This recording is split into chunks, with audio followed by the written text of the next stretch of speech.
with the same topic and apologizing ahead of time because inevitably there would be some overlap.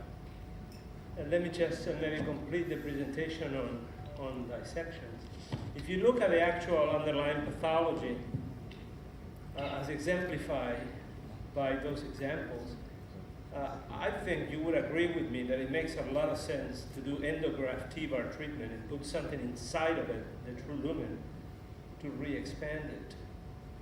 Also, as a footnote, that to some of us is important, we keep talking about intimal tears.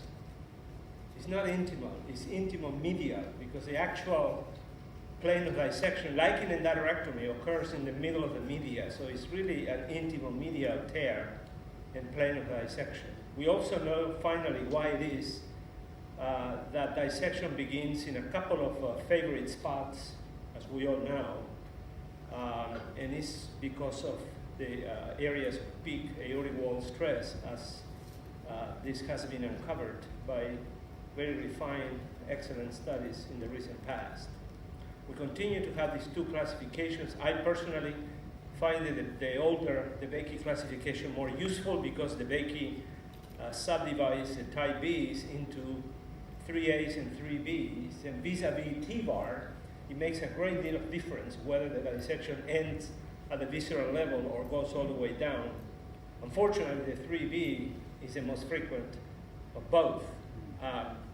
At least in the United States, what we see, as I said earlier today, is that about 2/3 of these are type A's and 1/3 are type B. And remember what we were saying, for IMH is exactly the flip side of that, is the opposite for some reason.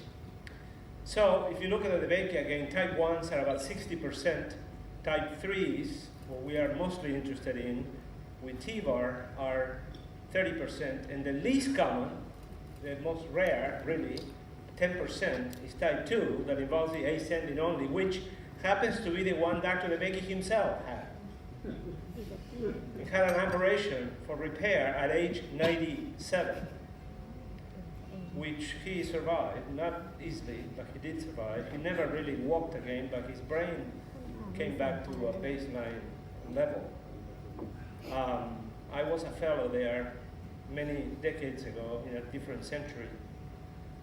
So those developments kind of come very close to my own life in some ways. So we have complicated and uncomplicated. The complicated, hasn't changed. It's pretty clear. They make up about 30% of the cases. Patients who present with the so-called TEVAR imperatives, or interventional imperatives, if you want to include surgery, rupture, malperfusion. You can add to that acute diameter expansion, perhaps unrelenting severe pain despite best medical treatment, as some people add to it. We now know that the most significant actor or cause in malperfusion is not branch involvement, which may be part of the issue as well, but it's really severe compression or collapse of the true lumen above the visceral level. That's why TEVAR works. So the most interesting developments, as you just heard, are in the uncomplicated subset, where we now recognize low risk and high risk. And the definition of high risk is kind of a laundry list of things that we keep adding on to. Not all of these factors and parameters or findings carry the same weight. It's important to recognize that. The top 3 or 4 are the ones that have the most data behind it, compared with some of the others. So it's important to know that. So why not treat all of them? Why not treat every case? Well, because of a number of reasons.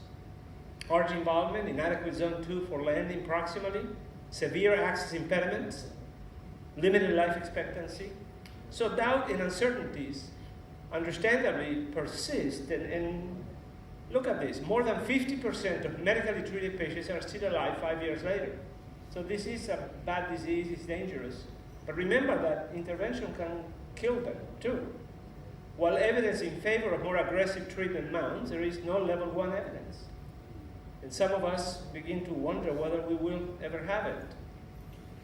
Device shortcomings, remember these are devices that fundamentally were created for treatment of an entirely different disease, namely aneurysms. And there is this specter, this